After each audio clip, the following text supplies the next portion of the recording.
তো দেখো তারপর আমার দোয়া হয়ে গেছে। তারপর আমি কি করব দেখো, এরপর আমি দুধটা ফুটিয়ে গরম করে নেব। তারপরে ওটা আমাদের উনানেই দুধটা গরম করা হয়। তো তারপরে দুধটাকে আমি আঁচে রেখে দিয়ে সরটা পড়তে দেব। তো দেখো উনানেই হচ্ছে আমাদের দুধটা গরম, কারণ উনানেই এই সরটা ভালো পড়ে। তো দুধটা ফুটে গিয়েছে। তারপর আমি এটা রেখে দেব প্রায় আধ ঘন্টা 1 ঘন্টার মতো, বসে বসে ওটা হবে। তো দেখো তারপরে আমি আরও সন্ধ্যা হয়ে গেছে। তারপরে এই সরটাকে আমি একটা পাত্রে রেখে নেব। তারপর এরকম রেখে যখন আমার ভর্তি হয়ে যাবে ওটা, তখন আমরা ওটাতে দিয়ে ঘি করা হয়। তো দেখো এটা এটা আমি কিছুদিন রাখার পর এটা আমার ভর্তি হয়ে গিয়েছে। তারপর তোমাদের আমি কিভাবে ঘিটা বানাতে হয় সেটা আমি দেখিয়ে দিচ্ছি। তো দেখো এরকমভাবে এটা, তারপর দানাগুলো হাতে করে চটকিয়ে দিতে হবে। তারপরে ওটাকে আমি ঘষে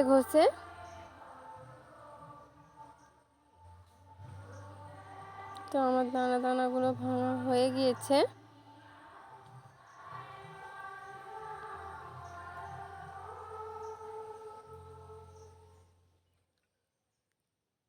তারপরে দেখো এরকমভাবে ঘষে এটাকে এরকমভাবে তুলে নিতে হবে।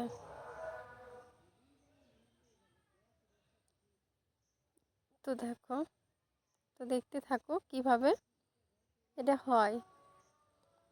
তারপরে এরকম ঘি হয়ে আসবে। এখন তো গরমকাল, তো সেরকমভাবে ফ্রিজের জল দিতে হবে, তো নাহলে সেরকমভাবে উঠবে না, তেলের মতো বেরিয়ে যাবে।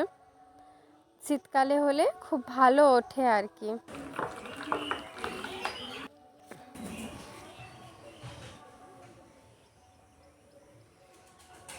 তো এরকম যখন ঘি হয়ে আসবে তখন আমি জল ঢেলে নেব। তো আমি এখানে ফ্রিজের জল ঢেলে দিয়েছি। তো দেখো তারপরে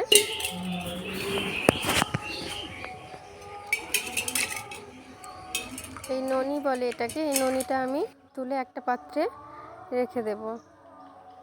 দেখো এরকমভাবে, কারণ গরমকাল তো সেরকম একটা ভালো উঠছে না, নাহলে আরও ভালো উঠতো।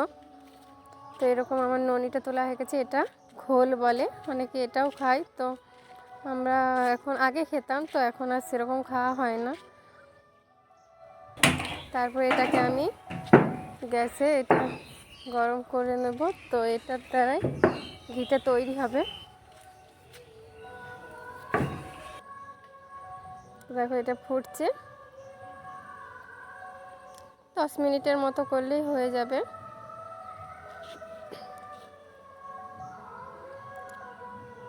তো দেখো এটা ফুটে যখন ফেনাটা এই বুদবুদটা কমে আসবে তখন আমার ঘিটা প্রপারলি হয়ে যাবে। তো এরপর আমি একটা পাত্রে ঢেলে নেব। তারপরে আমি আমার জারে ঢেলে নেব। তো দেখো তোমাদের যদি এই ভিডিওটা ভালো লাগে অবশ্যই লাইক কমেন্ট শেয়ার করে দিও। তো এটা আমার খুব সহজ পদ্ধতিতে তোমাদের ঘরের তৈরি ঘি করে দেখালাম।